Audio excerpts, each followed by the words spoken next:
What are the most common mistakes people make when writing short fiction, and how can they best avoid them? It's the simple ones usually. I mean, I run the to Hull and Back short story competition, so every year I read hundreds of short stories, over 1 million words usually, and it's the common mistakes. I've made a little list for you so I don't forget any. Oh, very nice. Not covering them up, is it? So the first one is cliches. A lot of writers tend to use hackneyed phraseology in their writing, and that detracts from the originality of their voice. That's a very common one. They'll quite often use a cliche as the story title as well. Just don't do it unless there's a really, really good reason to do it. But cliches also go into cliched characters, cliched storylines. So, for example, if you want a cliched character, the cop who's got a drink problem, who's about to retire and wants to solve the case he's been working on for 25 years, for example. A cliched storyline I'm seeing a lot at the moment is two people that are disillusioned in a relationship. One of them goes on a dating site, starts chatting to someone else and goes and meets them, and it's their partner that they end up meeting. I've seen that one a lot of times. So cliches, a really obvious one is if you're submitting into competitions, particularly, writers don't read and obey the rules. Oh. It's a really simple one, but yeah. Like last year in the whole competition, we had 284 entries, 75 people disobeyed the rules. It's 25%. So if you take the time just to do that simple thing, you're ahead of 25% of the competition. Another one is writers often change viewpoint mid-scene.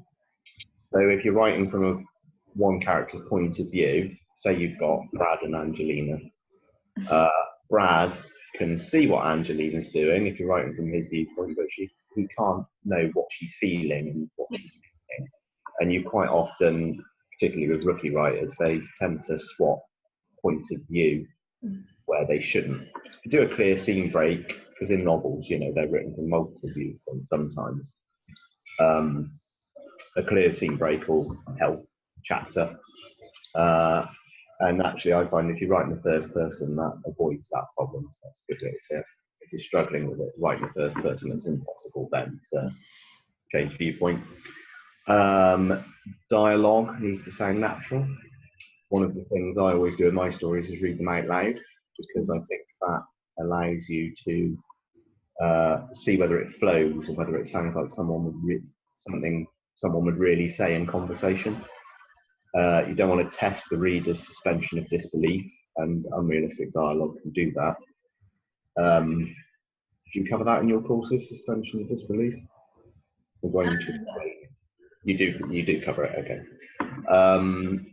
Overwriting, so too many adverbs, too many adjectives, stuff that really, if you've written the story well, shouldn't be needed in there. I find that with a lot of new writers particularly. Story title, people don't bother giving the story title the thought it needs. If you think about it from an editor's point of view, if they see an uninspiring story title, their mindset is already like, oh. Whereas if it's a really exciting story title, they'll be more intrigued and it will hook them in straight away. And it's the same if you get published, you want to hook the reader's attention. If you can't be bothered to think up a good story title, why should they bother to read your story? That's the way I look at it. And the other one, which is really common advice, is show, don't tell. And I think until you understand what that means, you can't really learn a lot from it. But for example, I see a lot of stories that just tell the reader a sequence of events. They almost read like a synopsis. There's very little dialogue. This happened, then this happened, then this happened. And that's not very engaging for the reader. Show them what's happening. If you engage them in the here and now and show them the characters by what they say, how they react to things, how they react to each other, what they do, that's really what that means. You're showing the reader what's happening rather than just telling them. And that really helps with engagement.